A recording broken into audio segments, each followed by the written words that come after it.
तो चैप्टर का नाम है radiation safety and its data. तो some relevant data about the radiation safety. Relevant data थोड़ा बहुत हम लोग समझ लेते हैं, पहले तो यूनिट कन्वर्जेशन समझ लेते हैं, बाद में आगे बढ़ते हैं कि डोज लिमिट हमारा बॉडी कितना मार सकता है, कितना खा सकता है। हम लोग वर्कर के टाइप पे काम कर रहे हैं, या तो फिर पीपल जो ह्यूमन पीपल है जो जिसमें ये काम नहीं कर रहे लेकिन फिर भी यहाँ पे जैसे तैसे सिटी में घूम रहे हैं, उसको कितना खाना चाहिए। और हम लोग रेडिएशन का रेडियो टेक्नोलॉजी टेक्नीशियन है तो हमको कितना खाना चाहिए, या तो फिर हम इंडस्ट्री में काम करते हैं तो हम लोगों को कितना इफेक्ट होना चाहिए, ये सब चीज समझेंगे। लेकिन ओल्ड यूनिट और न्यू यूनिट के बारे में समझ लेते हैं। पहले तो यहाँ पे है क्वांटिटी, रेडियो एक्टिव है, एक्सपोजर है, डोज है और इक्विवेलेंट डोज है। ठीक है, तो ओल्ड यूनिट क्या था, रेडियो एक्टिविटी का क्यूरी में हम लोग रेडियो एक्टिविटी को क्यूरी में मेजर करते हैं। इसके बाद एक्सपोजर को हम लोग रंजन में, अभी मैंने समझाया कि एक्सपोजर जो है वो आयोनाइजेशन कितना होता है उसके हिसाब से हम लोगों को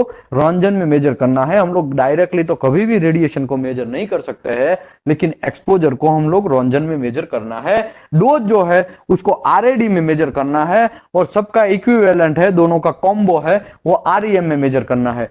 लेकिन ये सब थे ओल्ड यूनिट। अभी नया यूनिट क्या आ गया है, तो क्यूरी की जगह हम लोग बैक्वेरल नया यूनिट है रेडियो एक्टिव का, वो भी हम यूज करते हैं। और एक्सपोजर में ये रंजन है, उसकी जगह कुलम पर केजी, ये जो अभी हमने समझाया वो सब चीज है, कुलम पर केजी है। आरएडी जो है वो ग्रे है, ग्रे में मेजर करते हैं। याद रखो ग्रे ग्रे ग्रे, माइंड में याद रखो, सेट कर लो ग्रे ग्रे ग्रे, क्योंकि ग्रे के ऊपर ज्यादा काम आज हम लोग करने वाले हैं, ग्रे। ठीक है, ये ग्रे है, उसमें आरएडी की जगह हम लोग ग्रे समझेंगे, और आरईएम की जगह sievert, so not severe, sievert, उसको कैपिटल एसवी में हम लोग मेजर कर सकते हैं। अभी देखो 1 becquerel is equal to 0.27 10⁻10 Q coulomb, 1 coulomb पर केजी, इसको 38.76 रंजन। और 1 ग्रे जो है, गे नहीं है, ठीक है, गे नहीं है, याद रखो गे नहीं है, ग्रे है। ग्रे जो है 1 gray is equal to 100 RAD, वो जो हमने ऑलरेडी वहां पे सीखा समझा। 1 सीवर्ट जो है उसको 100 आरईएम। तो ये सब चीज यूनिट का एक कन्वर्जेशन है। तो आइए, dose limit for radiation worker, हम लोगों को कितना डोज खाना चाहिए, कितना नहीं खाना चाहिए। In setting the dose limit of radiation worker, हम लोगों को ऐसा सेटअप होना चाहिए, सेटिंग ऐसा होना चाहिए कि हम लोग ये जो गाइडलाइन बताता है government of India atomic energy regulation board recommends, तो ये क्या रिकमेंडेट करता है, तो कि a limit of the effective dose is 20 millisievert per year average आपको 20 मिली सीवर्ट से ज्यादा नहीं खाना है। अगर इससे ज्यादा हो गया तो कांड होना स्टार्ट हो जाएगा आपकी बॉडी के अंदर। तो आप लोगों को ध्यान रखना है कि इफेक्टिव डोज जो है वो 20 मिली सीवर्ट से ज्यादा नहीं खाना है। याद रखो पर ईयर एवरेजली, अगर 5 साल की मैं बात करूं तो 100 मिली सीवर्ट से ज्यादा नहीं जाना चाहिए। याद रखो 100 मिली सीवर्ट से ज्यादा गया तो लग गई वाट। याद रखो आपको 5 ईयर के अंदर 100 सीवर्ट से ज्यादा नहीं खाना है, और आपको एवरी ईयर 20 मिली सीवर्ट से ज्यादा नहीं खाना है। कभी कभी ऐसा होता है, देखो ये सब चीजें ना हम लोगों को बचने के लिए भी कुछ बोलती है। कभी कभी ऐसा होता है एक ईयर में ज्यादा खा लेते, एक ईयर में कम खा लेते, ऐसा भी होने का चांसेस है ना। एक ईयर में ज्यादा खा लेते हैं, एक ईयर में कम खा लेते हैं। तो हम लोगों का 100, तो हम लोगों को ध्यान रखना है 5 साल में 100 से ज्यादा तो नहीं खाना है, ये तो बात हो गया। लेकिन ईयरली एक बार ज्यादा खा लिया तो क्या होगा, तो विथ द फर्दर प्रोविजन, दूसरा एक ऐसा प्रोविजन है कि effective dose should not exceed 30 millisievert in any single year. अभी देखो मैं आपको एक सिंपल समझाता हूं कि यहां पे मैं ईयर लिखता हूं, ईयर, ठीक है, ये 2016, 2017, 2018, 2019 और 2020 ऐसा है। अभी तो 2022 चल रहा है, ठीक है। एग्जाम्पल के तौर पे मैं ये एग्जाम्पल ले रहा हूं, ये ईयर हो गया, ठीक है। अभी कितने ईयर में आप कैसे कैसे खाएंगे डोज, उसका मैं थोड़ा बहुत आपको समझाता हूं। तो मुझे आपको ये बोलना है ये चलेगा कि नहीं चलेगा, यहां पे मैं क्रॉस या ओके करेगा, ठीक है। तो ये चलेगा कि नहीं चलेगा, मुझे ये बोलो कि मुझे क्या बोला है गवर्नमेंट ने कि भाई 20 मिलीसीवर से ज्यादा नहीं खाना है ईयरली, ठीक है। और 5 साल में 20 ईयरली 20 मिली सीवर, और 5 ईयर 100 मिली सीवर, और एवरेज ईयर 30 से ज्यादा मिली सीवर से ज्यादा नहीं जाना चाहिए, ठीक है। तो मैं पहली बार 2016 में काम किया, मैं 30 मिली सीवर खाया, ठीक है, मिली सीवर खाया, फिर बाद में 20 खाया, बाद में 10 एक साल खाया, एक साल 20 खाया, एक साल वापस 30 खाया। तो ये एक्सेप्ट है कि नहीं है? एक्सेप्ट है। ये एक्सेप्ट है कि नहीं एक्सेप्ट है? मुझे कोई बोल सकता है चैट बॉक्स में प्लीज। एक साल मैंने 30 खाया, एक साल 20 खाया, एक साल 10 खाया, एक साल 20 खाया, एक साल 30 खाया। 5 साल का एवरेज मुझे 100 से ज्यादा नहीं जाना चाहिए, याद रखो 100 से ज्यादा नहीं जाना चाहिए। तो 30 30 60 60 60 70 80 90 100, ये 110 हो गया, चलेगा? नो, नहीं चलेगा, ये तो आप फेल हो गए, ये तो आपका कांड हो गया, आपने ध्यान नहीं रखा। दूसरा एग्जांपल देता हूं। एक साल मैंने 40 खाया, एक साल 10 खाया, 10 खाया, 10 खाया और 10 खाया, ये चलेगा? दूसरा वाला चलेगा कि नहीं चलेगा? कोई बोल सकता है? क्योंकि भाई एवरेज आपको 30 से ज्यादा तो जाना ही नहीं है ईयरली, यहां पे ये तो क्लियर वर्ड बोल दिया गया है। तो ये भी घंटप्पा भी, ये भी नहीं चलेगा, क्योंकि पहले ही साल में आपने ज्यादा रेडिएशन खा लिया है, ठीक है, ये भी नहीं चलेगा। ओके, अभी एक और एग्जांपल देते हैं। मैंने 20 खाया, 10 खाया, 10 खाया, 10 खाया और 5 खाया, तो ये चलेगा कि नहीं चलेगा? ये चलेगा?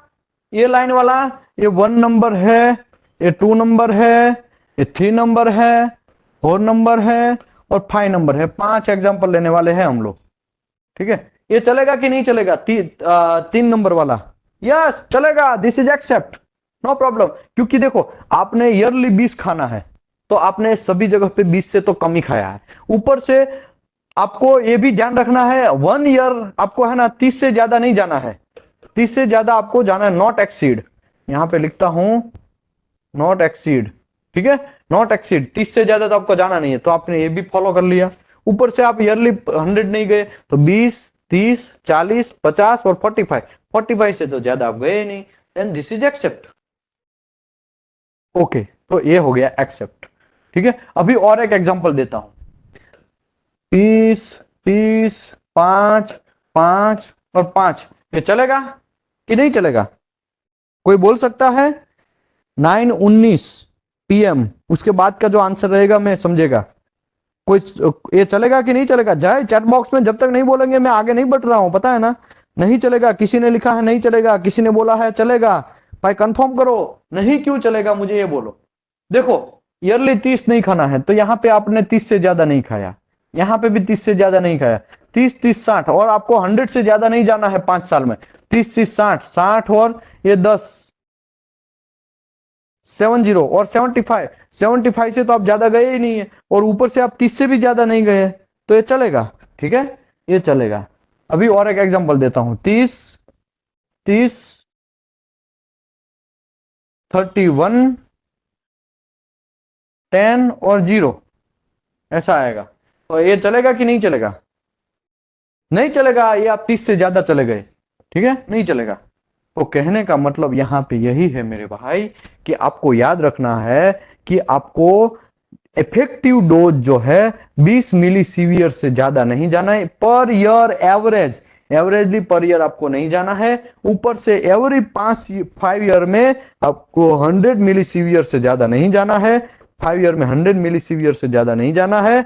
और दूसरा आपको ये प्रोविजन है कि चलो कभी कभी ये 20 से हम ज्यादा खा भी लेते हैं, तो उसका दूसरा प्रोविजन ये है, effective dose should not exceed 30 millisievert in any single year, कि कोई भी सिंगल ईयर में आपको 30 से ज्यादा नहीं जाना है। तो ये हो गया था हमारा इसके हिसाब से कैलकुलेशन। अभी आगे बढ़ते हैं, ये नीचे के टेबल का हम लोग डिस्कस करते हैं।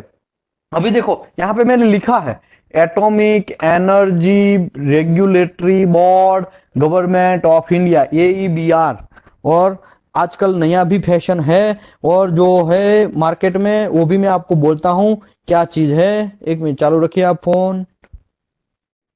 कहाँ गया भाई? नहीं, या फिर आईसीआरपी, देखो, इंटरनेशनल आईसीआरपी आप सर्च मारेंगे, ये भी एक रेगुलेशन इंटरनेशनल का एक बॉडी है। वो भी यही बोलता है, ये जो मैंने यहाँ पे दिखाया बोर्ड के अंदर, वो भी अगर आप ये एटॉमिक एनर्जी रेगुलेशन बोर्ड का साइट खोलेंगे तो पहले ही पेज में, फर्स्ट पेज में आपका ये मिलेगा, तो आप खोलेंगे तो आपको समझ में आ जाएगा। अदरवाइज आप ऐसा सर्च मारिए कि डोज लिमिट्स ऑफ वर्कर, ऐसा करके सर्च मारेंगे डोज लिमिट्स ऑफ वर्क, तो भी ये आ जाएगा, ये टेबल आ जाएगा। ठीक है, तो ये टेबल पहले समझते हैं।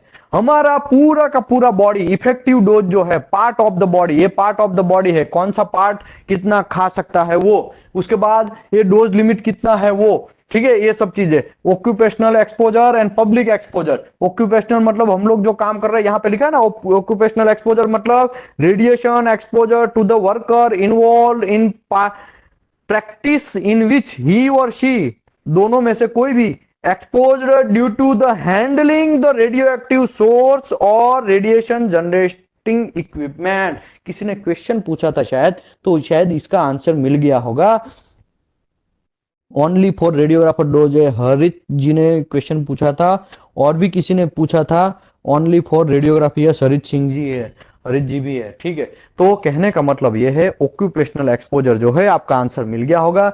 Radiation exposure to worker involve in practice in which he and she exposed due to the handling of radioactive source, जो रेडियो एक्टिव सोर्स हैंडलिंग करता है उसके लिए ये गाइडलाइन दिया गया है, और रेडिएशन जनरेशन इक्विपमेंट जो है उसको वो हैंडल करता है, उसके लिए मेरे भाई ये गाइडलाइन दिया गया है। तो आप गाइडलाइन समझ लीजिए कि हमारा स्किन कितना एक्सेप्ट कर सकता है, हमारा मुंह कितना एक्सेप्ट कर सकता है, हमारा आंख कितना एक्सेप्ट कर सकता है, वो सब चीज का डिस्कशन है। तो आगे बढ़ते हैं। वॉल बॉडी, एक तो पूरा का पूरा आपका बॉडी जो है ये 20 मिलीसीवियर से ईयरली एवरेज, और 5 कंसिक्वेंटली ईयर जो है वो आपका 5 कंसिक्वेंटली ईयर जो है 1 मिलीसीवियर, मतलब 1 मिली ऐसा समझो 100 मिलीसीवियर पर ईयर। ठीक है, उससे ज्यादा नहीं जाना चाहिए, और 30 millisievert in any single year, उससे ज्यादा नहीं जाना चाहिए। ये बात हमने ऑलरेडी टेबल में समझाया। ठीक है, तो यहाँ पे ये एक लाइन है, ठीक है, ये गलत लिख गया है, यहां से ऐसा लाइन है, ठीक है, यहां तक, तो ऐसा समझो आप।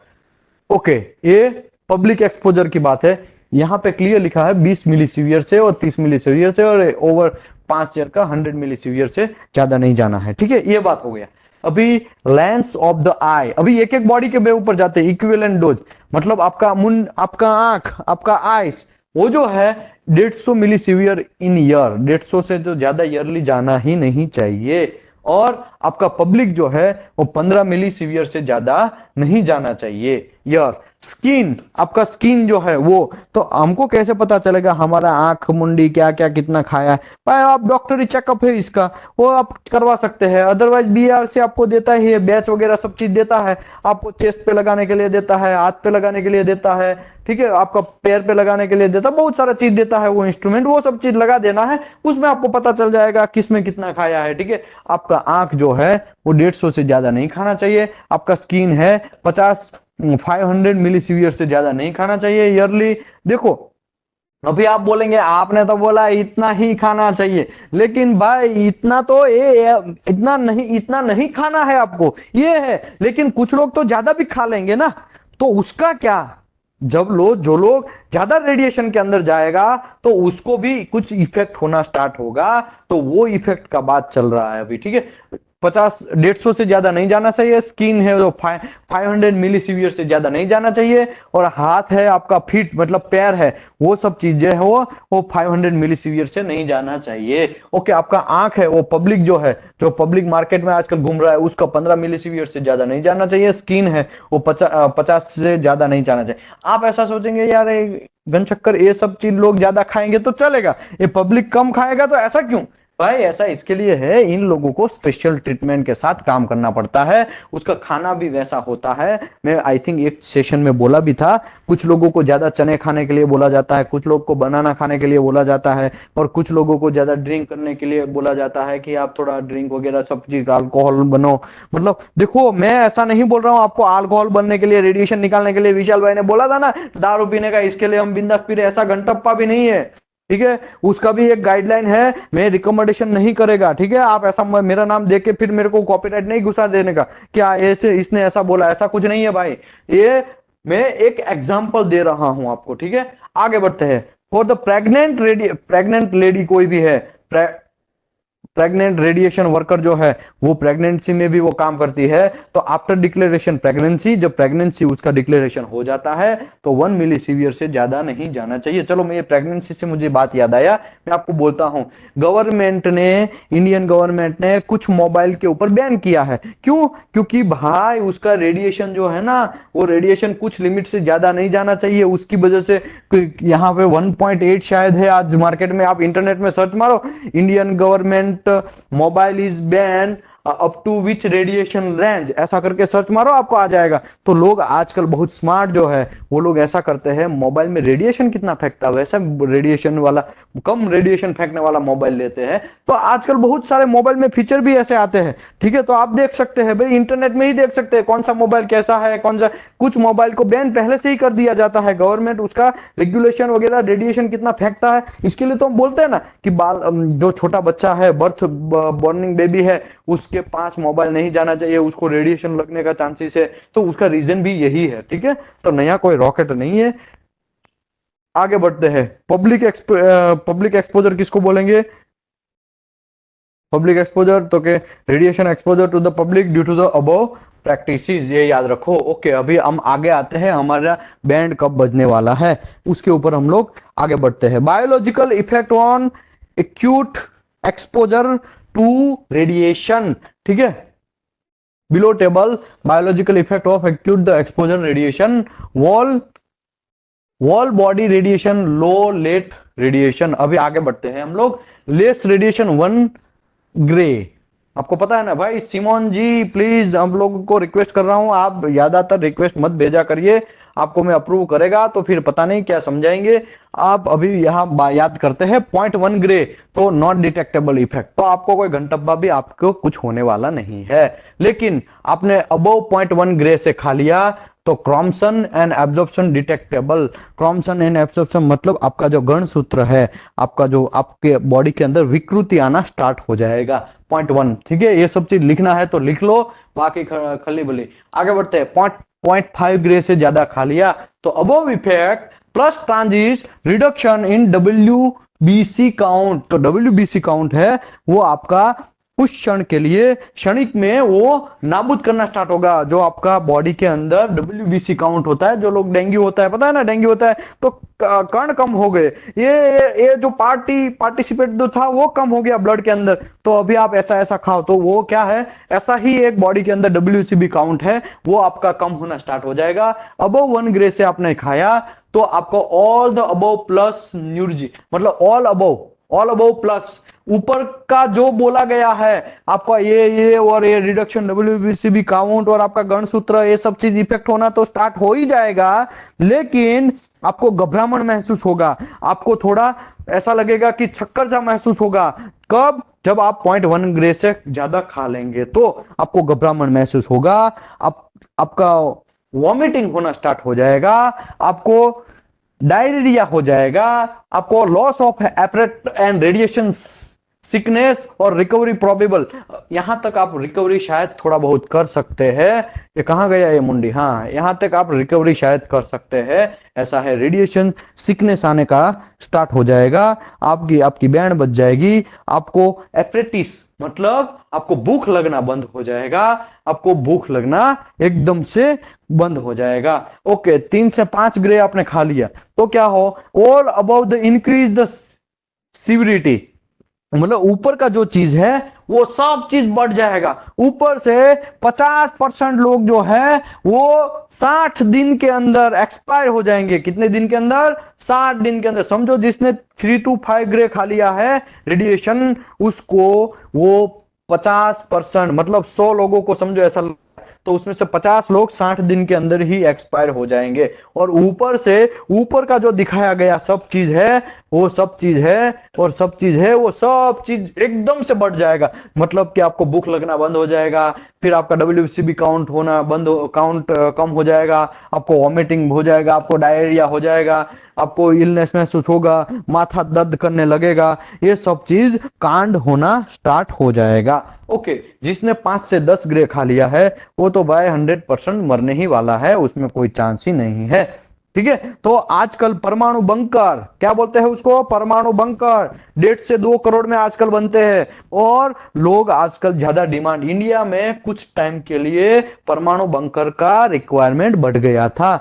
और अमेरिका में भी अभी थोड़े टाइम पहले यूक्रेन और रशिया का वॉर हुआ, उसमें भी परमाणु बंकर का कंस्ट्रक्शन जो बिजनेस था उसमें एकदम सी गति आई थी। मतलब उसका रीजन क्या है? उसका रीजन ये है, सब लोग सेफ होना चाहते हैं, जिसके पास पैसा है वो परमाणु बंकर बनाएगा। परमाणु बंकर उसका खुद का ही मकान होता है, उसके जस्ट नीचे एक बंकर टाइप का बनाया जाता है, वहां पे खाने का, रहने का सब चीज अवेलेबल है, पानी वगैरह।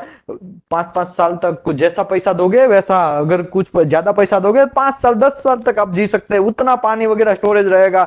और ज्यादा थोड़ा कम दोगे तो 1-2 साल के लिए, और थोड़ा कम दोगे तो 6 महीने के लिए, और थोड़ा कम दोगे तो 1-2 महीने के लिए, उसके हिसाब से परमाणु। स्विट्जरलैंड का जो गवर्नमेंट है उसने तो कंपलसरी रूल्स बना दिया गया है कि कंपलसरी आपको, जब आपका घर कंस्ट्रक्शन करते हैं, या तो आप लोन लेते हैं या नहीं लेते हैं, लेकिन आपको परमाणु बंकर कंपलसरी बनाना है। पूरे वर्ल्ड में 99% पीपल सेफ है तो स्विट्जरलैंड में क्यों? क्योंकि वहां का पॉलिसी ऐसा है। तो सबका अपना अपना पॉलिसी होता है, उसके हिसाब से ये सब चीज होता है। आगे बढ़ते हैं, डोज रेंज के ऊपर, लोकल इल्टेडेशन, लो लेट रेडिएशन, उसका बात करते हैं।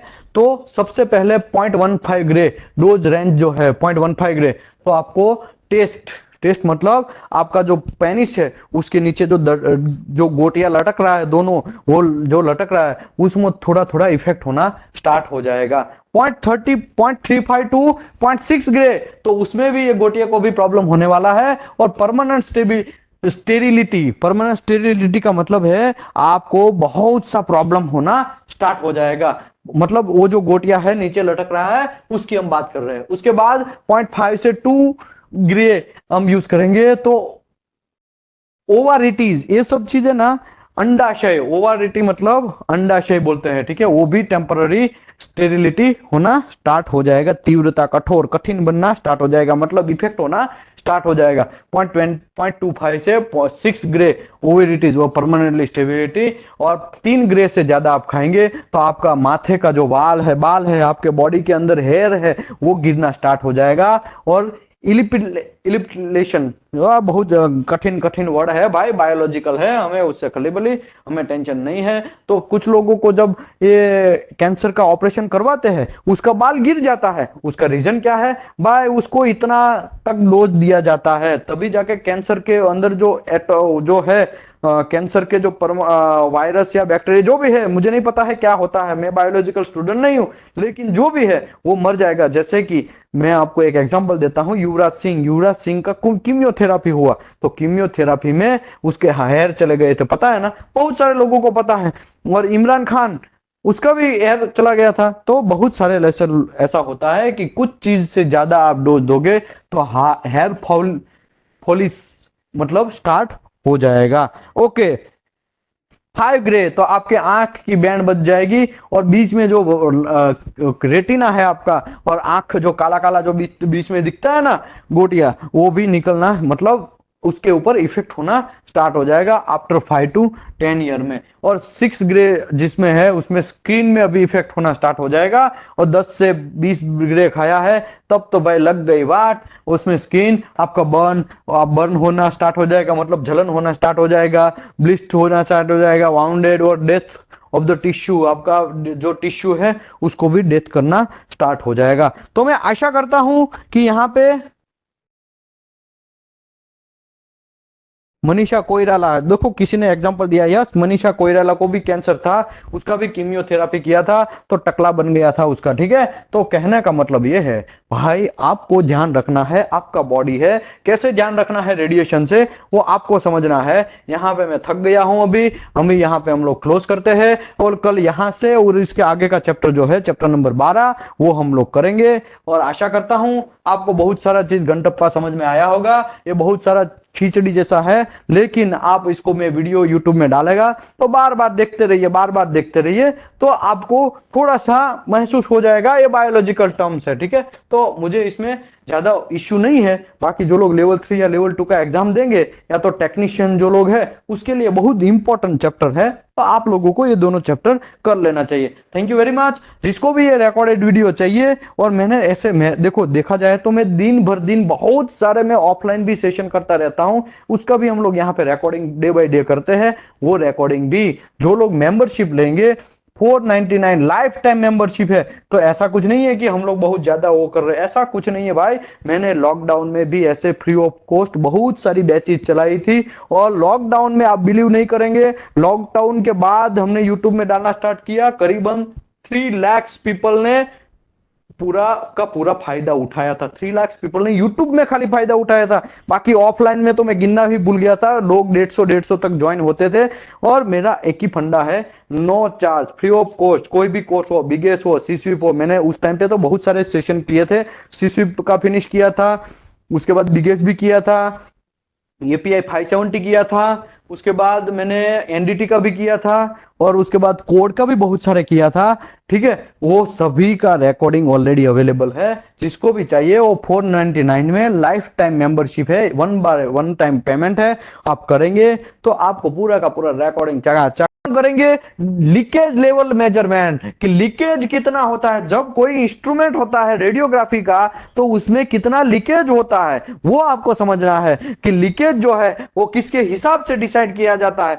तो उसके लिए हम लोगों को तो पहले यह समझना पड़ेगा कि as per international standard ISO 3999 ऐसा बोलता है कि radiography exposure device camera is clarify according to the mobility of the device as follow. 3 type के ऐसे रेडियोग्राफी कैमरा है देखा जाए तो, एक तो class P camera, class M camera, class F camera. Class P camera है वो एक आदमी है, वो उसको आगे पीछे मतलब अगल बगल में जहां पे भी उसको चाहिए रिक्वायरमेंट के हिसाब से वो परिवहन कर सकता है, लेके जा सकता है, उसको एक ही आदमी से वो हैंडल होता है, एकदम छोटा कैमरा होता है। इसके लिए यहां लिखा है पोर्टेबल एक्सपोजर डिवाइस, पोर्टेबल है वो एकदम एक जगह से दूसरी जगह ले जा सकते हैं, वैसा डिवाइस है, उसको बोलते हैं क्लास P डिवाइस। क्यों? ये क्लासेस करने का सिस्टम क्या है मेरे भाई, ये क्लासेस करेंगे तभी तो हम लोगों को पता चलेगा कि कितना लीकेज हो रहा है, बॉडी के ऊपर कितना इफेक्ट होगा कि नहीं होगा। कैमरा मतलब हम बात करते हैं RT सोर्स की, RT सोर्स जो सोर्स है उसके 3 पार्ट किए गए हैं,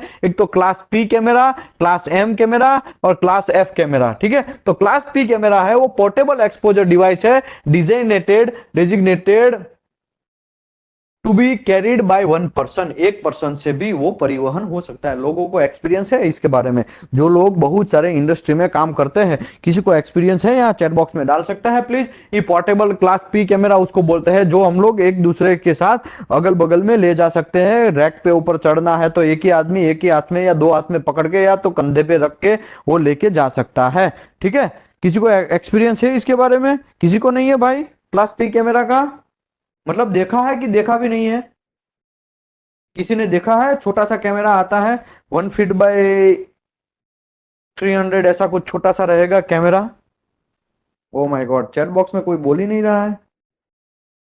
और किसी ने नहीं देखा? यस, किसी ने लिखा है, देखो यस लिखा है, देखा है बराबर। अभी क्लास M कैमरा की बात करते हैं, वो अ mobile but not portable device. ये मोबाइल कैमरा है, थोड़ा थोड़ा मोटा है लेकिन वो पोर्टेबल नहीं है, ठीक है। लेकिन डेजिग्नेटेड बाय मूव इजीली, तो एक कोई साधन से, कोई हम ट्रक वगैरह है या तो फिर पिकअप है या तो कोई बाइक है, वो सब चीज से हम लोग उसको एक जगह से दूसरी जगह ले जा सकते हैं, तो उसको बोलते हैं क्लास M कैमरा, ठीक है। By suitable mean provide the for his purpose, उसका अलग अलग पर्पज होता है। Okay, class F camera fixed camera है, वो एक जगह से दूसरी जगह नहीं ले जा सकते हैं। एक बार एक जगह पे सेटअप कर दिया तो खलास, फिर उसको मूवमेंट नहीं करना है। जो भी चीज का आरटी करना है, रेडियोग्राफी करना है, वो हमको उसकी जगह पे लेके आना है और फिर क्या करना है, हमको लेके जाना है। मतलब नहीं, कैमरा को नहीं, जो पार्ट है जिसका आरटी करना है उसको लेके आना है। और मतलब वो कैमरा जो है वो फिक्स रहेगा वहां पे। एक ही बार इंस्टॉलमेंट कर दिया तो खलास, उसमें कोई कुछ नहीं कर सकता है, ठीक है। A fixed installed exposure device और one with mobility restricted to the confined of the particular area, तो उसका पर्टिकुलर एरिया में रखा जाता है। तो आगे बढ़ते हैं हम लोग। पहले तो ये मैक्सिमम एक्सपोजर रेट एंड ये किसका है, मैक्सिमम एक्सपोजर रेट है वो लीकेज का। Permissible leakage level around radiography source housing, तो परमिजिबल हमको कितना चाहिए, लीकेज कितना होना चाहिए। तो ये पी पोर्टेबल कैमरा है, उसका leakage on external surface of the camera, surface के एग्जैक्ट ऊपर आपका 2 मिली ग्रे या पर आवर्स या तो मिली रोंजन पर आवर्स, इससे ज्यादा मतलब 0.2 से 2.0 से ज्यादा नहीं जाना चाहिए। फंडा याद रखो। मोबाइल एम कैमरा उसका भी नहीं जाना चाहिए 2.0 से।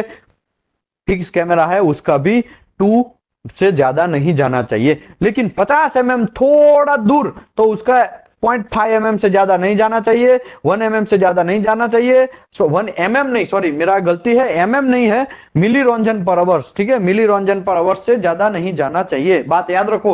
ओके, ये सब चीज क्यों दिया है घंटप्पा, इसके लिए दिया है मेरे भाई कि कोई बंदा हैंडल करेगा कैमरा तो उसको कितना लीकेज होगा। कैमरा जनरली है उसको तुमको पहले तो लीड के अंदर छुपा के रखना है। अगर लीड के अंदर छुपाया नहीं है तब तो हम लोग उसको हैंडल भी नहीं कर सकते हैं, ठीक है। इसके लिए यहाँ पे लीकेज कितना होता है, होना चाहिए मैक्सिमम। अगर लीकेज ज्यादा हुआ तो फिर वो कैमरा को हमको सबमिट करना है बीआरसी में कि भाई ये कैमरा में कुछ कांड हो गया है, ज्यादा लीकेज हो रहा है। हमारा लिमिट जो है इसका 2.0 2.0 2.0 एकदम सरफेस के ऊपर जो है उसमें ये हमारा इतना लीकेज से ज्यादा बढ़ गया है तो नहीं चलेगा। ओके, अभी मैं ये बोलूं कि 50 mm from the external surface of the camera, थोड़ा 50 mm दूर, तो ये जो पी पोर्टेबल कैमरा है उसमें 0.5 से ज्यादा नहीं जाना चाहिए मिली रोंजन पर आवर्स। और इसमें भी एम कैटेगरी कैमरा है उसका 1 से ज्यादा नहीं जाना चाहिए और फिक्स में भी 1 से ज्यादा नहीं जाना चाहिए। Okay, 1 metre from the external surface of the camera, तो 0.02 0.05 और 0.10 से मिली रोंजन से ज्यादा नहीं जाना चाहिए। लीकेज क्या, कैमरा का लीकेज, तो ये सब चीज आपको पता नहीं होगा। एनडीटी लेवल 2 है या आप आरएसओ बन गए हैं, इसके बाद में आपको ये घंटप्पा ये सब चीज पता नहीं है तो फिर आरएसओ कुछ काम का नहीं है। क्यों? क्योंकि आपको तो यही देखना है लोगों का सेफ्टी के साथ खिलवाड़ ना हो। अगर आपका लोगों का सेफ्टी के साथ खिलवाड़ होगा तब तो बहुत बड़ा प्रॉब्लम है। और सब का सब चीज आज हम समझेंगे, आरएसओ का क्या क्या ड्यूटी है वो सब चीज आएगा तो मैं आपको समझाएगा। लेकिन मेरा कहने का मतलब ये है कि हमारा लीकेज जो है ये पोर्टेबल पी कैमरा है, हमारा पोर्टेबल मोबाइल एम कैमरा है या फिक्स कैमरा है, वो कौन से टाइप का कैमरा है उसके हिसाब से लीकेज यहाँ पे दिया गया है कुछ लिमिट, वो लिमिट से ज्यादा नहीं जाना चाहिए, ठीक है। आगे बढ़ते हैं, ठीक है। यहाँ पे permissible leakage level around the radiographic source housing, अगर हमारा घर के अंदर जो है रखा हुआ है, घर के अंदर तो नहीं बोलेंगे, इंडस्ट्री के अंदर रखा हुआ है, तो उसका लीकेज कितने से ज्यादा नहीं जाना चाहिए वो सब चीज डिस्कस किया गया है। ओके, लीकेज गया, समझो लीकेज कुछ लिमिट से गया, लेकिन हमें कैसे पता चलेगा? तो हमें जो है गाइगर मोलर जीएम मीटर से पता चलेगा। वो ऐसा आता है, यहाँ पे ड्रॉ किया है, शायद लोग देख सकते हैं, यहाँ पे उसका वायरिंग है, ठीक है। तो उसको गाइगर मोलर मीटर बोलते हैं, लेकिन हम लोग जीएम सर्वे मीटर बोलेंगे, ठीक है। जहां पे लो रेडिएशन होता है ये सब चीज देखने के लिए हमको जीएम मीटर यूज करना चाहिए लीकेज चेक करने के लिए, ठीक है। फंडा सिंपल है भाई, लीकेज चेक करना है हमको। किसका लीकेज? रेडिएशन जो निकल रहा है बाहर, जो हमारा सोर्स है उसके बाहर निकल रहा है, उसकी हम बात कर रहे हैं, ठीक है। आगे बढ़ते हैं। तो GM survey metre is the most common device to use the detection the radioactive contamination. Contamination मतलब मतलब कंटामिनेशन मतलब पोल्यूशन। ये हमारा एयर के अंदर जो पोल्यूशन हो रहा है रेडिएशन का, मतलब सोर्स के बाहर जो कंटामिनेशन हो रहा है एयर के अंदर, वो डिटेक्ट करता है हमारा कौन है, GM survey metre is the most common device use to detection of the radioactive contamination. तो ये जीएम मीटर है, ठीक है, ये देखना है तो देख लो, बाकी आगे तो बहुत बड़ा फिगर आएगा, आज हम पूरा का पूरा डिस्कस करने वाले हैं।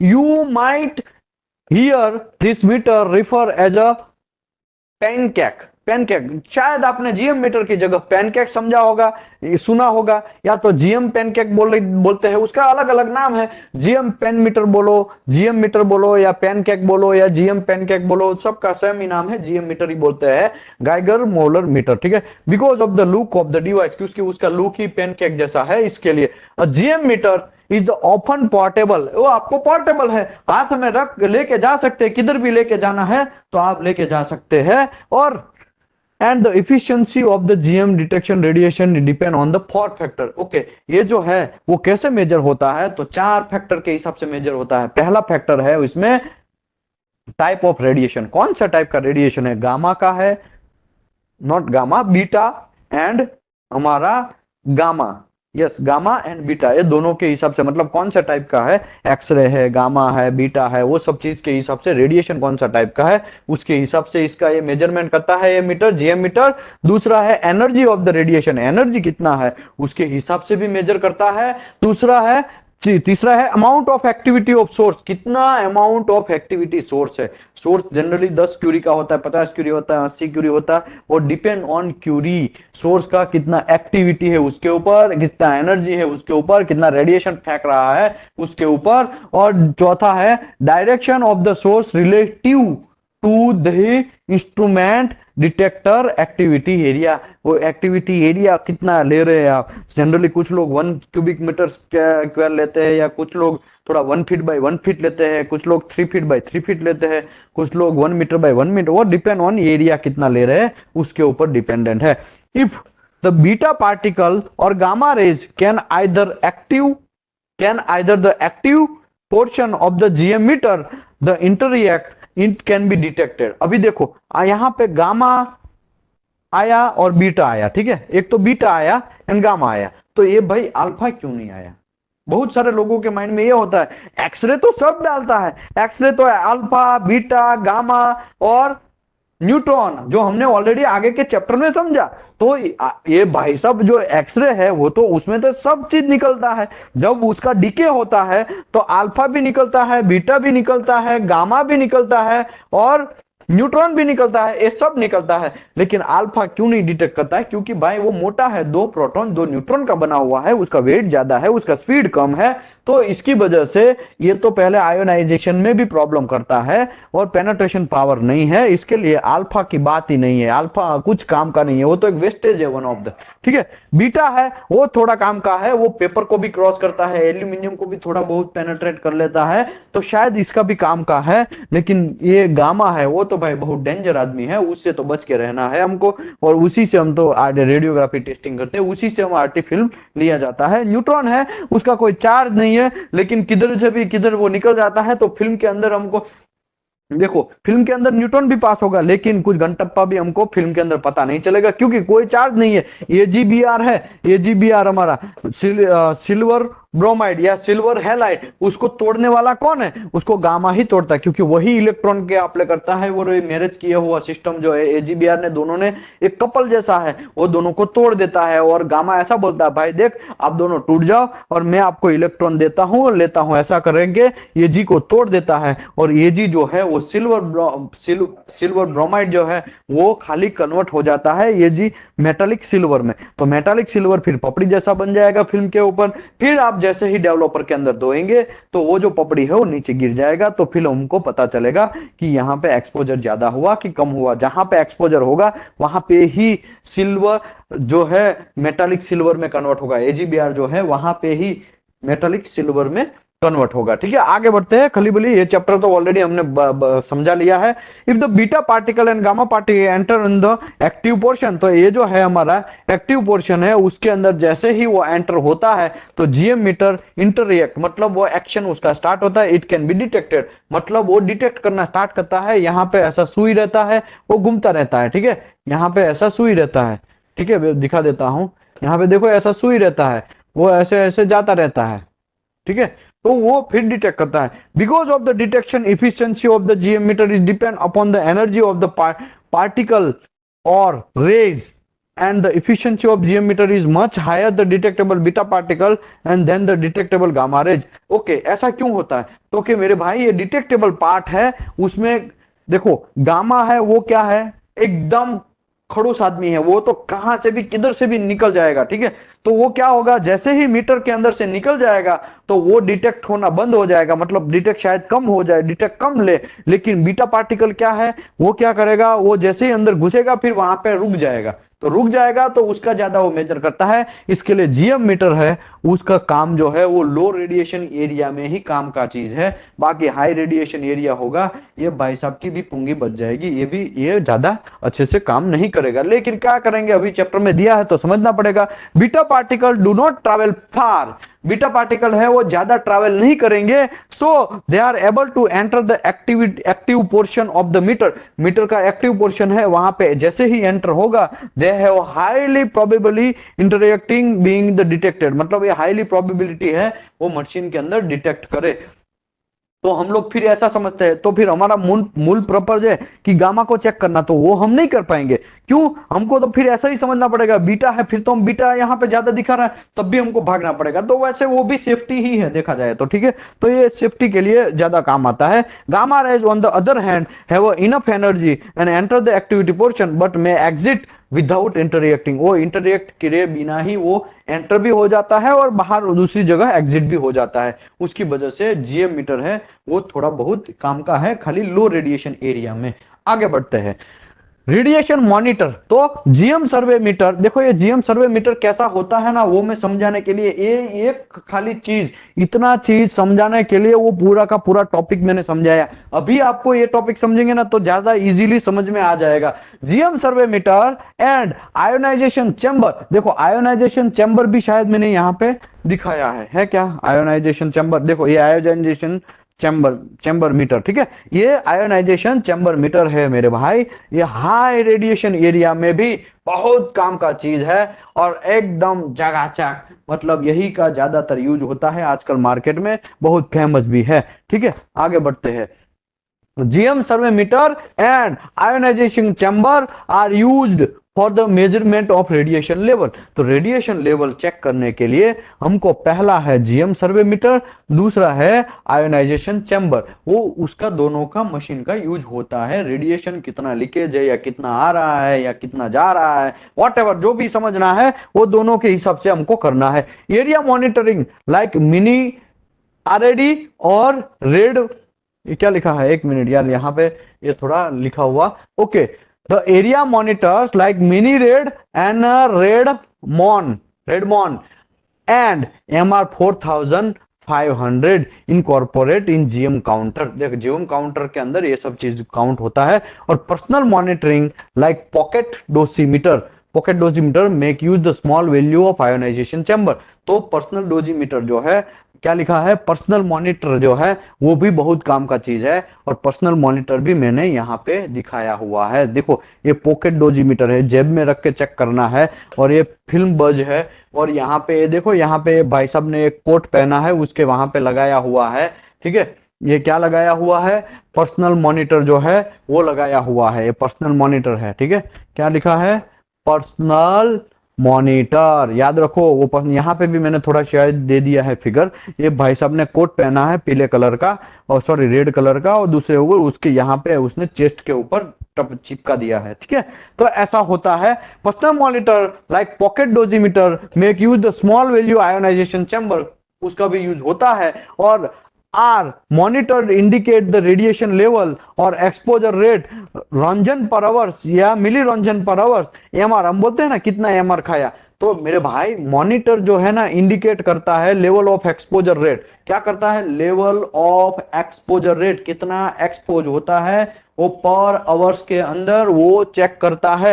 वेयर पॉकेट डोजीमीटर जो है वो indicate the radiation exposure, radiation total कितना, वो आवर्स में नहीं है, वो टोटल दिखाता है। समझो आपने ये जेब में पहन लिया है, तो 3 महीने तक आपने पहना हुआ है, तो 3 महीने में कितना आपने रंजन खाया या कितना मिली रंजन आपने रेडिएशन एब्जॉर्ब किया, वो सब चीज आपको ये पॉकेट डोजीमीटर में दिखाएगा।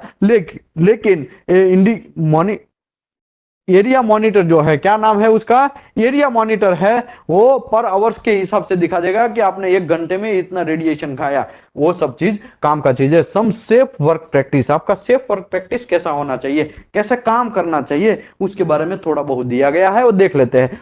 पहला है यूज पर्सनल मॉनिटरिंग बज, यूज पर्सनल मॉनिटरिंग बज, तो ये जो है पर्सनल मॉनिटरिंग बज है, ठीक है, ये फिल्म बज है, ऐसा आपको यूज करना ही है। पॉकेट डोजीमीटर है, वो यूज करना ही है। ये यहाँ पे ये दिखाया गया है इंडिकेटर पेन टाइप का, मतलब ये दोनों सेम है, ठीक है, तो ऐसा मत नहीं सोचने का ये दोनों दोनों अलग है, तो ये दोनों सेम है। और यहाँ पे आयोनाइजेशन चैम्बर मीटर है, वो भी दिखाया गया है। और यहाँ पे बीम कॉलीमीटर है, बीम कॉलीमीटर का काम ये है रेडिएशन को अलग अलग डायरेक्शन की जगह सेम डायरेक्शन में वो कन्वर्ट करता है। एक आईना है, ठीक है, आईना है, यहाँ पे ग्लास होता है ये ऐसा करके, और एक को कॉन्सेंट्रेशन करता है, ठीक है, जहां पे भी लेके जाना है एग्जांपल के तौर पे, वहां पे वो कंसंट्रेशन करके सबका वो पैरेलल रेडिएशन डालने का वो ट्राई करता है। उसका काम ऐसा है, देखो यहां से ऐसे आया लेकिन उसको सीधा कर दिया, यहां पे भी ऐसे आया लेकिन उसको सीधा कर दिया, मतलब डायरेक्शन जो है वो पैरेलल करता है, याद रखो। और यहाँ पे टीएलडी है, ठीक है, टीएलडी आगे आएगा तो मैं अभी आपको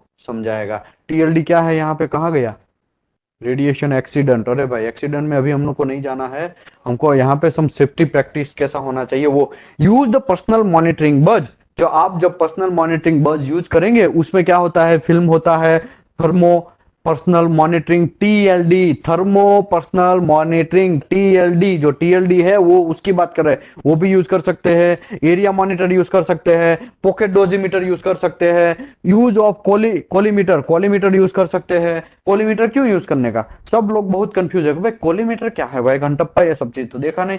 कोलीमीटर का काम ये है कि भले ही कोई भी डायरेक्शन में आए, समझो एग्जांपल के तौर पे कोलीमीटर यूज नहीं कर रहे, तो यहाँ पे कोई बंदा यहाँ पे खड़ा है, ठीक है, ये बंदा यहाँ पे ऐसा खड़ा है तो इसको भी रेडिएशन लग जाएगा, लेकिन कॉलीमीटर यूज करेंगे तो उसका डायरेक्शन जो है वो चेंज हो जाएगा। इसके लिए कॉलीमीटर का भी आजकल मार्केट में ज्यादा अच्छा खासा यूज है, ठीक है। तो यूज कॉलीमीटर, आपको कॉलीमीटर यूज करना है। अगर ये चीज गाइडलाइन आप फॉलो नहीं करेंगे तो आपको प्रॉब्लम होगा और होगा। कुछ कुछ रेडियोग्राफर है, वो टेक्नीशियन है, आज जो ऑफलाइन में आए थे वो कुछ मुझे बोल रहे थे कि यार रेडियोग्राफर है, मुझे ऐसा बोला कि हम लोग 12 साल से रेडिएशन का काम कर रहे हैं, रेडियो एक्टिविटी का, मतलब ये हम आर्टी फिल्म वगैरह ले रहे, हमको तो आज तक कुछ नहीं हुआ। भाई कुछ तो धीरे धीरे, वो तो एक मीठा जहर है, आपको अभी कुछ नहीं होगा, इतना सीरियस मत हो जाइए कि आपको अभी कुछ नहीं होगा। लेकिन आने वाले टाइम में ऐसा भी हो सकता है कि आप बच्चे भी पैदा ना कर सके, आने वाले टाइम में ऐसा भी हो सकता है कि आपका जो पेनिस है उसके नीचे का जो थैला है वही प्रॉब्लमेटिक में फंस जाए, आने वाले टाइम में आपको कैंसर भी हो जाए। आपको आने वाला टाइम आपको थोड़ी पता है, अभी लग गया, याद रखो सीरियस से काम करने का। कुछ लोग तो वहां पे जा रहे हैं और वो रेडियोग्राफर को बोलता है कोई बात नहीं यार अभी मैं यहां से जाऊं, रेडियोग्राफर बोलता कोई बात नहीं तुम जाना, अरे जाना क्यों, वो कितना छूट देता है। तो ऐसा नहीं होना चाहिए, ठीक है। और कुछ लोग तो ऐसे होते हैं कुछ नहीं होता है यार, क्या फर्क पड़ता है, ऐसा बहुत सारे लोगों को एक्सपीरियंस हुआ होगा साइड पे। भाई किसी को हुआ है कि नहीं हुआ है, ऐसा किसी को एक्सपीरियंस हुआ है, कुछ नहीं होता है यार, क्या यार इसमें डरता है, बहुत डरता है तुम, ऐसा ऐसा किसी के साथ ऐसा एक्सपीरियंस हुआ है, कोई है यहाँ पे कि ऐसा बोलता है, ऐसा बोला हुआ सुना है, या किसी ने ऐसा बोला हुआ है और आपने ऐसा सुना है और आपको कोई ऐसा बोला है, ऐसा कोई चैट बॉक्स में डाल सकता है। यस ऐसा बोलते हैं बहुत सारे लोग, देखते हैं, देखो क्या लिखता है, सुनील सर बोल रहे हैं कि यस, बाबूलाल जी बोल रहे हैं, बाबू सर जी बोल रहे हैं यस, सचिन बोल रहा है यस, राहुल भाई बोल रहे हैं यस, बहुत सारे लोग बोल रहे हैं, सरफुद्दीन बोल रहे हैं यस, देखो बहुत सारे, दत्तात्रेय सुथार सर बोल रहे हैं यस, और हरीश जी बोल रहे बोलते हैं ऐसा। लेकिन भाई ध्यान रखो बैंड बज जाएगी, आपके साथ में कोई आपका फादर भी नहीं आएगा, आपका कोई फैमिली मेंबर नहीं आएगा, जब कैंसर होता है तब आपको कोई बचाने नहीं आता है, और ज्यादा मात्रा में अगर कैंसर हो गया, अब स्टेज ज्यादा बिगड़ आ गया तो प्रॉब्लम होने का चांसेस है। मैं कैंसर की तंबाकू खाने वाले की नहीं बात कर रहा हूं, तंबाकू खाता है उसको कैंसर होता है उसकी मैं नहीं बात कर रहा हूं। रेडिएशन के बाद कैंसर होता है, रेडिएशन खाने के बाद, रेडिएशन डोज एब्जॉर्ब करने के बाद कैंसर होता है उसकी बात कर रहा हूं, ठीक है। तो मिसअंडरस्टैंडिंग नहीं करने का। आगे बढ़ते हैं। सेफ वर्क प्रैक्टिस ऐसा है कि आपको ये सब चीज यूज करना चाहिए। तीसरा है available of transport container lead pot. जो लोगों ने देखा है तो लीड पॉट ऐसा एल करके डालिए, यस एल एल करके डालिए, ठीक है, कि लीड पॉट किसी ने देखा है, एक छोटा सा पार्ट होता है कंटामिनेटर का। और कॉमन हैंडलिंग टोंग्स ये भी यूज होता है, और लीड शॉर्ट पॉन्च ये भी यूज होता है, और लीड शीट भी यूज होता है। जनरली जो है आज बहुत सारे मार्केट में ये लीड का यूज ज्यादा होता है ताकि रेडिएशन को एब्जॉर्ब कर सके। कुछ लोगों का कंफ्यूजन यहां पे ये है कि भाई लीड है वो तो एब्जॉर्ब कर सकता है तो सब जगह लीड, भाई लीड सब चीज एब्जॉर्ब नहीं करता है, लीड का भी भाई कुछ लिमिट है। लीड अगर ऐसा होता तो सब जगह पे लीड का ही दीवार बना देते तो ऐसा हो जाता, लेकिन नहीं भाई, लीड है सबका सब चीज एब्जॉर्ब नहीं कर सकता है, कुछ हद तक आपको बचा के रख सकता है, कुछ हद तक, ठीक है। कुछ कंपनियां में तो मैंने ऐसा देखा है 4-4 मीटर का, 4-4 मीटर का, कितना 4 मीटर का मैंने वॉल देखा हुआ है कि रेडिएशन सेफ्टी जहां पे होता है, जहां पे ज्यादा सोर्स का काम किया जाता है, वहां 4-4 मीटर का कंक्रीट वॉल होता है। तो ये सब चीज क्यों करते हैं, उसको क्या ऐसा शौक है, ठीक है। कंपनी का नाम तो मैं नहीं देगा, महाराष्ट्र बॉर्डर और गुजरात बॉर्डर में एक कंपनी है, उसका नाम तो मैं नहीं देता हूं। वहां पे लोग है ना, बगल में घर है और उसी की साइड में वो डायरेक्शन सोर्स का है उसकी साइड में रखते हैं, क्यों, और काम करते हैं, और वहां पे थोड़ा खड्डा करके। तो ऐसा नहीं करना चाहिए, ये प्रैक्टिस रॉन्ग है। अगर बीआरसी को पता चला तो आपकी कंपनी को तो बैन करेगा ही करेगा, और आपके ऊपर बहुत सारे कड़े एक्शन लेंगे। ये वन ऑफ द मर्डर जैसा है, ठीक है। तो आप याद रखिए, ऐसा गलत काम नहीं करने का। जो भी गलत काम करता है उसको भी आपको रोकना है, टोकना है। भाई ये हम लोग, हमारा ये जो नागरिकत्व लिया है तो हम लोगों को कुछ तो काम करना पड़ेगा, कम से कम इतना तो हम काम करेंगे कि जो लोग रॉन्ग प्रैक्टिस कर रहे हैं उसका रिपोर्ट तो कर सकते हैं। हमारा ये गवर्नमेंट का जो साइट है एटो में, अभी मैंने दिखाया ना गवर्नमेंट का साइट, उसमें रिपोर्ट कर सकते हैं आप कि यहाँ पे ऐसा रॉन्ग वर्क हो रहा है, यहाँ पे सेफ्टी वायोलेशन हो रहा है। या तो आरएसओ जो है वो इंस्पेक्टर को आप बोल सकते हैं कि यहाँ पे वायोलेशन हो रहा है, ऐसा, ठीक है। आगे बढ़ते हैं। चौथा है restriction of the occupancy to the nil और मिनिमाइज। ओके, आपको ऑक्यूपेंसी मतलब हलन चलन है, जहां पे रेडिएशन स्टार्ट हुआ है वहां पे बैरिकेड करना है। रेडिएशन का मतलब एक बहुत सारा एक धागा रहेगा, धागा तो नहीं बोलेंगे, रस्सी रहेगा, रस्सा उसको उसके राउंड में बांध देना है। जहां पे रेडिएशन ज्यादा है उसको रिस्ट्रिक्शन करना है वो एरिया को। लेकिन आजकल बहुत सारे लोग ऐसा गलती करते हैं, रिस्ट्रिक्शन करते भी नहीं है, और इनकेस रिस्ट्रिक्शन कर भी दिया तो उसको क्या करते हैं, रस्सी को ऊपर उठा के फिर नीचे मुंडी झुका के निकल जाते हैं। तो ऐसा होता है किसी के साथ, तो ये सब चीज नहीं करना चाहिए। तो सेफ वर्क प्रैक्टिस में ये जब चीज है वो अलाउ नहीं है मेरे भाई।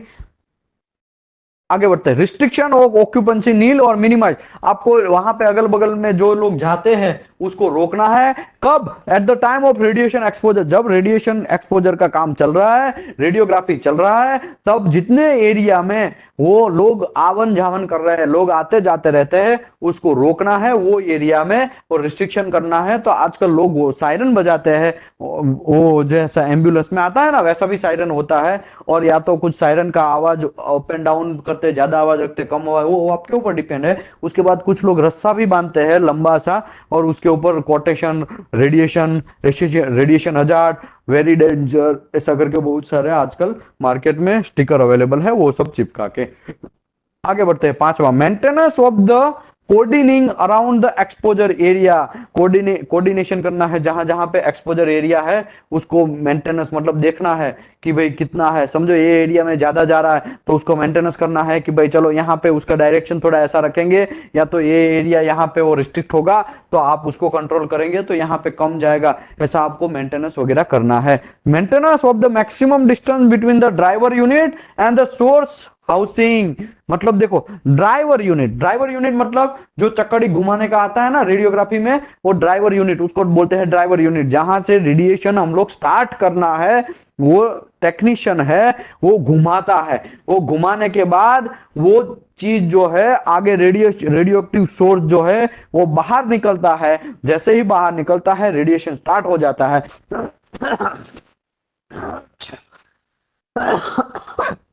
सॉरी। ड्राइव यूनिट जो है उसका, और सोर्स हाउसिंग जहां पे सोर्स लगाया हुआ है, वो एरिया के अंदर का मैक्सिमम डिस्टेंस कवर करना चाहिए, मतलब ज्यादा से ज्यादा डिस्टेंस करवाना चाहिए। अगर डिस्टेंस आप ज्यादा से ज्यादा नहीं करवाएंगे तो आपको दूसरा भी ऑप्शन क्या बचता है कि आप ऐसा दीवार के पीछे आपका रुकने का रखिए जहां पे रेडिएशन कम आ रहा है, या तो लीड वगैरह सब लगा दीजिए जहां पे रेडिएशन कम आ रहा है। आपको ये करना है मेंटेनेंस ऑफ मैक्सिमम डिस्टेंस रखना है ताकि टेक्नीशियन को कम लगे। ये सब चीज हम बात कर रहे हैं, और टेक्नीशियन का तो बात कर रहे हैं, लेकिन पीपल का भी बात कर रहे हैं, वर्कर का भी बात कर रहे हैं, सब लोगों का यहां पे डिस्कस कर रहे हैं कि सिर्फ वर्क प्रैक्टिस है क्या। ठीक है, आगे बढ़ते हैं। Use of minimum time of operate the exposure device.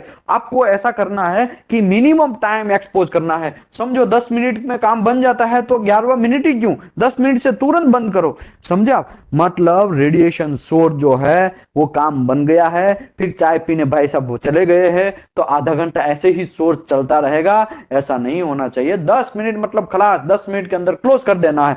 बहुत सारे लोगों को पता है अभी तो फिल्म बिगड़ गया है, अभी तो मेरा खाने का टाइम हो गया, चलो कोई बात नहीं, वो फिल्म को एक्सपोज होने दो, रेडिएशन बाहर में गया, वैसे भी क्या फर्क पड़ता है, उसमें थोड़ी पैसा जाता है। एक काम करते हैं, मैं चाय पीने चले जाता हूँ, खाने के बाद रिटर्न आएगा।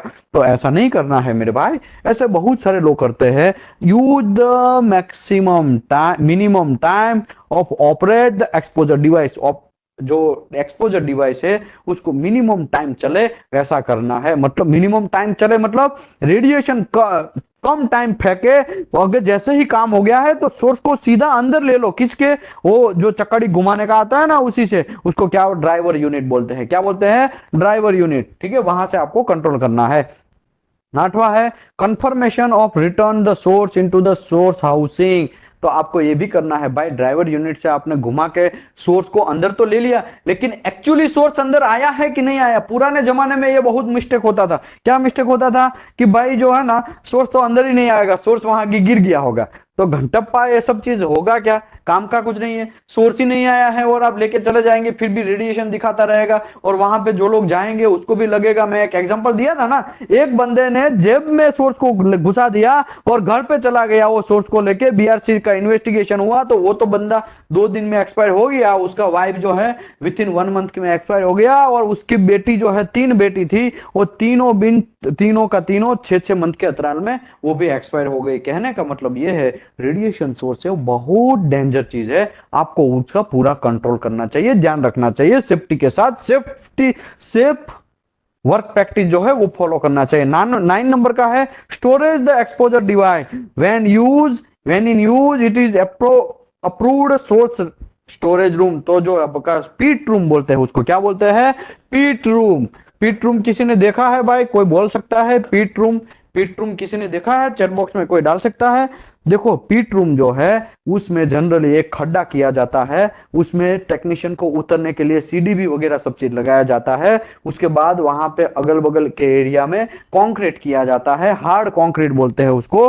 हार्ड कंक्रीट करने के बाद वो पीट रूम जो है उसको पूरा का पूरा अंदर सब चीज कंट्रोल, मतलब ये आपका जो सोर्स है उसके अंदर रखा जाता है। डेप्थ में किसी ने लिखा है, देखो अरिज ने लिखा है, अरिज जी ने लिखा है 8 to 9 feet depth. Yes very good, 8 to 9 depth, 8 to 9 Babulal ji ने लिखा है कि 8 to 9 फीट डेप्थ। यस, आपको उसका डिजाइन रहता है, जब ये बीआरसी है उसका डिजाइन अलग अलग है, वो डिजाइन को आपको फॉलो करके स्टोर रूम का डिजाइन जो है अप्रूव्ड डिजाइन है उसके हिसाब से आपको स्टोर अंदर करना है एक्सपोजर सोर्स को, मतलब सोर्स को स्टोर करना है। तो आशा करता हूं ये चीज जो है यहाँ पे दिखाया गया है, पॉकेट डोजीमीटर कैसा है, ये फिल्म बज कैसा है, ये आयोनाइजेशन चैम्बर हाई रेडिएशन में कैसा यूज होता है, और ये तो भाई साहब कम ये जो है वो लॉन्ग टर्म के लिए आपको देगा, लेकिन खाली रंजन या मिली रंजन में बताएगा। ये जो चीज है वो आपको यूज करना है, मॉनिटरिंग डिवाइस जो है वो और ये बीम कोलीमीटर है, ये पेन टाइप का, ये पॉकेट डोजीमीटर, दोनों का नाम सेम ही है, खाली 3D में दिखाया है, एक मैंने ऐसे ही दिखाया है। ठीक है, आगे बढ़ते हैं। रेडिएशन एक्सीडेंट क्यों होता है? चलो ये सब चीज हम कंट्रोल करेंगे तो रेडिएशन एक्सीडेंट क्यों होता है?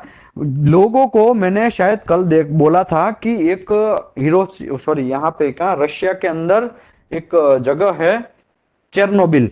चेरनोबिल का एक्सीडेंट, रेडिएशन एक्सीडेंट क्यों हुआ, उसको देख के आना है, ऐसा मैं बोला था। तो लोगों ने देखा भी, आज बहुत सारे लोगों ने आज मुझे ऑफलाइन में बोला भी कि हाँ वो एक इंजीनियर, फ्रेशर इंजीनियर की गलती सी वजह से हुआ। उसने देखा कि इलेक्ट्रिसिटी के बिना भी ये चल सकता है कि नहीं चल सकता है, ऐसा भाई साहब वो वहां पे कांड करने गए तो पूरा पूरा का पूरा कंट्री का ही कांड हो गया। ठीक है, तो याद रखो, ऐसा कोई अगर आपको पता नहीं है तो कोई नया नया रॉकेट नहीं करना है, वहां पे रिसर्च करने नहीं बैठना है। आपको जो आइडिया नहीं है तो आप आरएसओ इंस्पेक्टर को पूछ सकते हैं, अदरवाइज आपको गाइडलाइन जो दिया गया है उसके हिसाब से आप काम कर सकते हैं। और radiation accident with radiography equipment occur mainly, क्या लिखा है, mainly because of the human error. भाई साहब आदमी की गलती की वजह से ही ये सब चीज कांड होता है। तो आदमी अगर गलती ना करे तो कोई प्रॉब्लम नहीं, लेकिन मैनली जो एक्सीडेंट होता है वो लोगों की गलती की वजह से ही होता है। यहां पे लिखा है तो radiation accident with radiography equipment occur mainly because of the human error.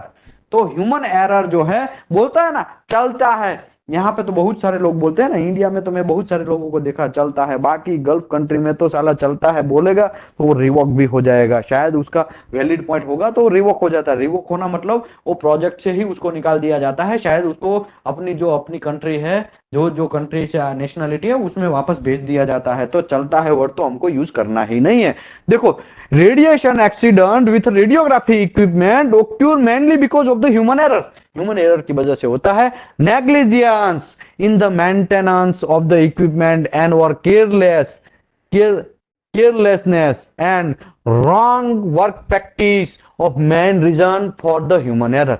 तो ह्यूमन एरर होने का मेन रीजन क्या है, नेग्लिजियंसी, मतलब यार क्या फर्क पड़ता है, चलता है जाने दो ना, कौन देखने वाला है, ये सब चीज नेग्लिजियंसी, ये इसको बोलते हैं नेग्लिजियंसी। ठीक है, और केयरलेस, भाई कुछ नहीं होता है साला, 20 साल से हम यहाँ मरवा रहे हैं, कुछ हमको नहीं हुआ, तुमको क्या होगा, जाओ तुम जाओ तुम, कोई बात नहीं, कोई प्रॉब्लम नहीं।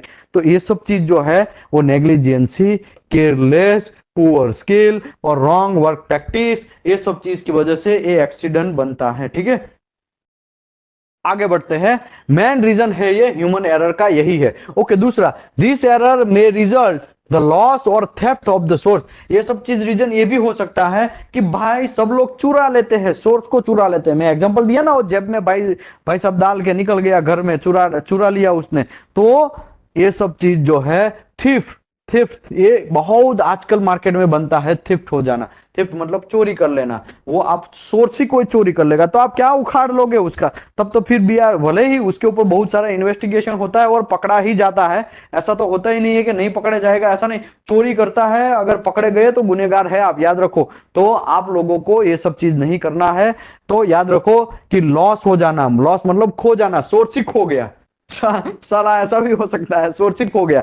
चलो एक दूसरा एग्जांपल देता हूं। प्रेशर वेसल एक था, कंपनी 2012 की बात है, प्रेशर वेसल, उसके अंदर भाई साहब सोर्स लेके गए और उसको नींद आ गया, वो सो गया। ठीक है, नींद, शायद रेडिएशन ज्यादा लग गया उसको, ज्यादा रेडिएशन लगने से उसको बेचैनी से महसूस होता है, माथा दर्द करता है और नींद भी भरपूर आता है। भाई साहब सो गए बगल के प्रेशर वेसल में। पता चला मॉर्निंग में सोर्स ही हमारे यहाँ पे पीट रूम में नहीं है। जब सोर्स हम लोग बहुत ढूंढने गए तो वो मीटर लेके चेक करने गए तो साला हमको सोर्स प्रेशर वेसल के राउंड राउंड में हम घूम रहे हैं, वहां पे हमको रेडिएशन दिखा रहा है, लेकिन कौन अंदर जाए तो कौन जाए, समझे। तो ये सब चीज लॉस, उसको बोलते हैं लॉस हो जाना, सोर्स लॉस हो जाएगा।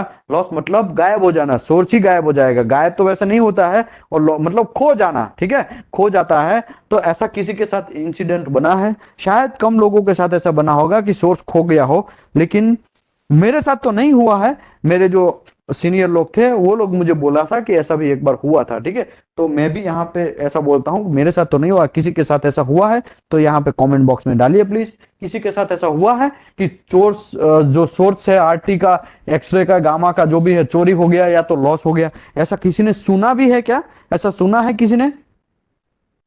देखो किसी, बहुत सारे लोग लिखते हैं नो, हमने ऐसा तो सुना नहीं है। तो याद रखो, अच्छा है सुना नहीं है, हमारा कंट्री ऑनेस्ट है, ऐसा समझो आप। बाकी ऐसा भी होता है, बहुत सारी अलग अलग कंट्रियां हैं, वहां पे एक सोर्स जो है वो गायब भी हो जाता है। शायद उसके ऊपर बहुत सारे फिल्म भी बने हुए हैं कि सोर्स को ही गायब कर दिया जाए, ठीक है। ऐसे फिल्म भी है बहुत सारी, आजकल आप देख सकते हैं।